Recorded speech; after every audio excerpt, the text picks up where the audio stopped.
Oh, she's horrible. I've made a ghastly, ghastly mistake.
So I found this article on a website called Benziga, basically saying that if you had invested $1,000 in Disney stock back in 2012, it was actually going at $55, etc., a share. You had invested $1,000, you would come out in December of 2022 with about $2,000, with a little less than $2,000, which would have been a 94% recoup in investment plus. So you would have had almost double your money back. And they're basically giving it all to trying to say Lucasfilm. But let's not get too hasty. Let's talk about this issue, because there were other things going on. They had the Avengers Endgame, Avengers itself, Marvel itself, which is, in my opinion, a much more valuable company right now than Lucasfilm because of Lucasfilm's failures under Kathleen Kennedy. I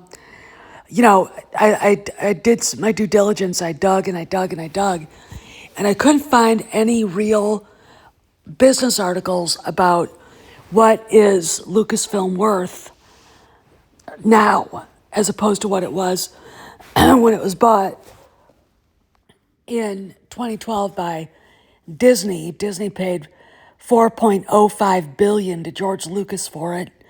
Some say 03, some say 06. $4.5 billion is the number that I've been seeing most hit, and it was, in my opinion, undervalued at the time because the potential was there to really print money. And obviously we know that Disney executives didn't know what they had, didn't understand it at all, and we got what we. Now, I talked at length about the health of a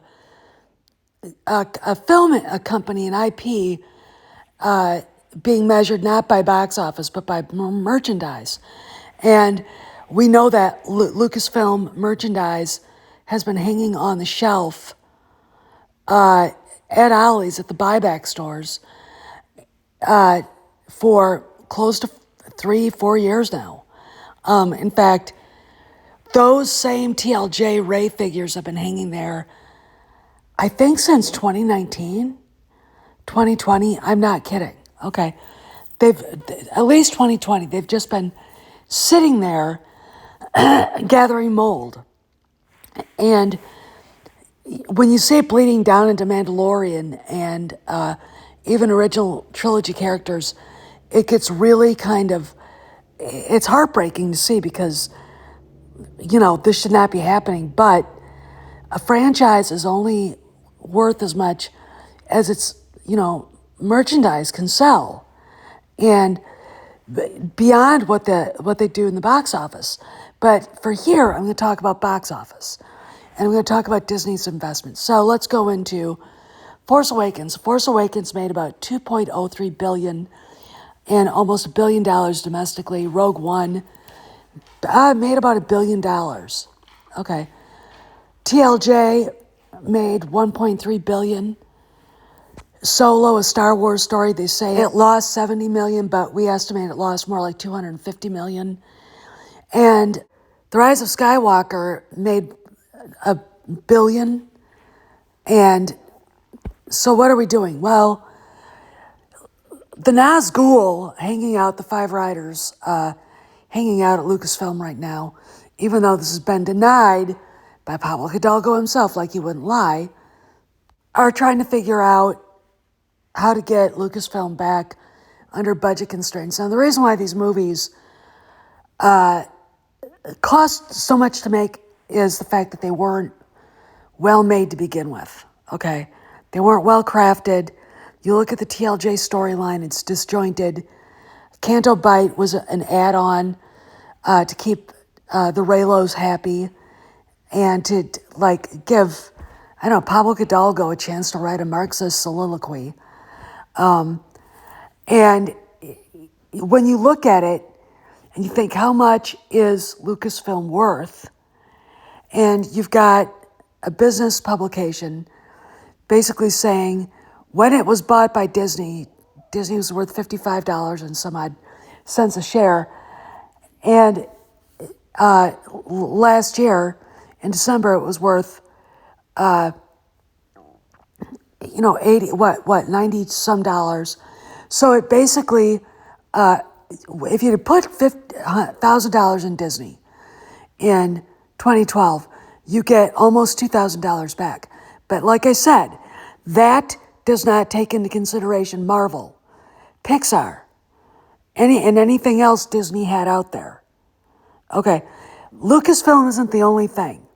Now it's trying to measure where Disney was going when it bought Lucasfilm, and I understand that, but if you take into consideration everything, is it really honest about what Lucasfilm is worth? And this is the thing that absolutely boggles my mind, that people don't take into consideration the big picture. And we'll talk about that. The time has come. Execute Order 66.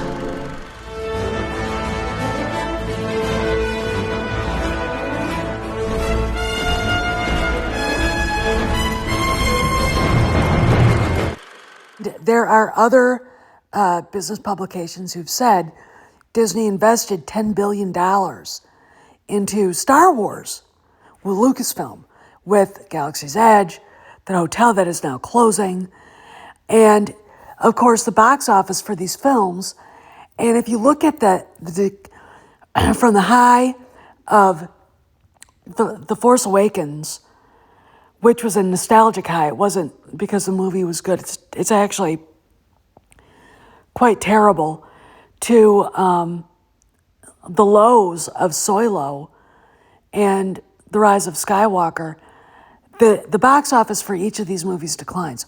Now, for Rogue One, you can see it because it's not a Skywalker saga movie.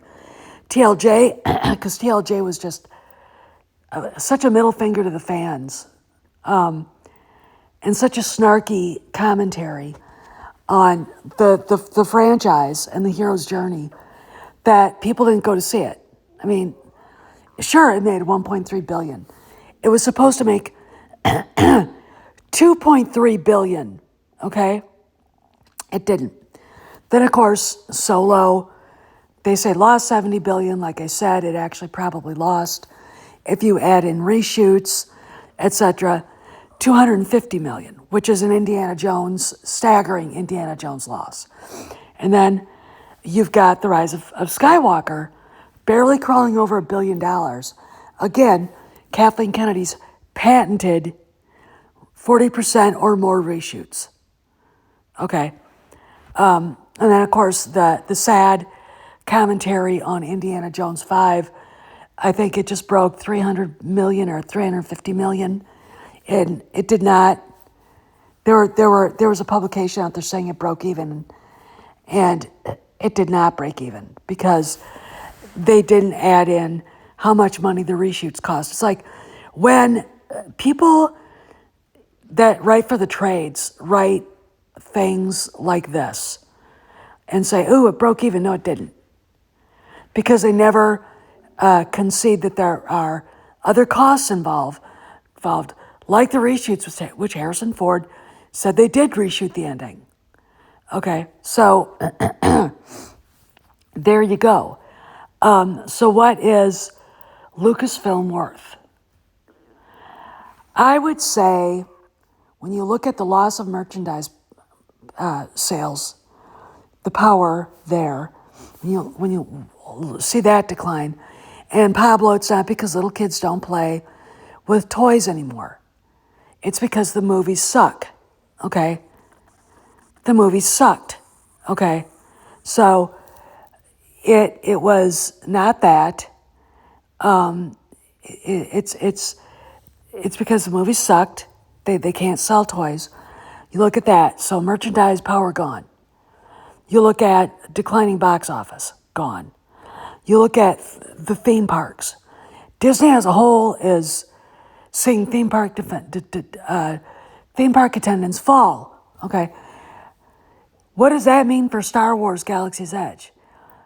If people aren't going to Disney, they're not going to Galaxy's Edge. Were they before? I don't know. With the Star Wars Hotel closing, was it too expensive? Was it the time frame it was supposed to be set in? Or what? And it was probably a combination of both. Real Star Wars fans who want an immersive experience do not like the sequel trilogy, okay? You know, you can sit there and pad the numbers for, Star Wars Explained and Jason Ward, but ultimately Jason Ward isn't the one getting people to go to see movies because they don't like what he's selling. Okay, if you go online to these online communities where SJWs congregate, they're not the majority of Star Wars fans. Now, conversely, if you go to Geeks and Gamers and others, they're not the majority of Star Wars fans. Okay, go to Star Wars Theory and you will see where people who really love Star Wars, and there are sequel trilogy fans there, but their voices are not loud, okay? Everybody has a place to say, hey, I didn't like this or this, and they don't go to the music. They're not going to the park because it's sequel trilogy, all right? So Disney's probably going to have to do Mandoverse or do something, okay? But it doesn't help the worth of the company. Now, yes, we've heard that a buyer's hovering over Lucasfilm. Yes, the usual suspects are upset that we ever said anything. And instead of basically saying, well, that's an interesting rumor, we heard this, they got to turn it into a war. Okay. Is it going to be sold? I don't know. Part of me thinks yes. Part of me looks at what's going on at Lucasfilm right now with the five guys there overseeing everything and basically doing a transition. And Kennedy off in Europe hiding. She was at Wimbledon the other day watching the men's finals. It looks to me like it's a 50-50 chance. The fact of the matter is, again, Iger said ABC, ESPN, and Hulu are on the table. So the whole, are they going to be stuck buying Hulu? We don't know. Because we could wake up in the morning tomorrow and find out he sold Hulu, or he sold ABC, or he sold ESPN. Okay, we just have to wait. However, what is the worth of Lucasfilm? George sold it for, I think, an undervalued price of $4.05 billion. I think with Disney sinking so much money into it, and I estimate, and this is just an estimation, because look, they literally had to rip up the theme park again in California and rebuild it, which is another $1 billion, because they violated California code. So with that, you've got loss of merchandise sales, publishing sales are just horrendous. And of course, the falling box office for all of their movies from a high of 2.06 billion for TFA worldwide. Domestically, it was the highest grossing domestic film ever, to a paltry billion, which that sounds like a lot of money. How much did it cost to make? to make? Now add what the reshoots cost. Okay, and the rest of it. Okay, that's the problem. People don't do that. And I would think they did. They would. They used to.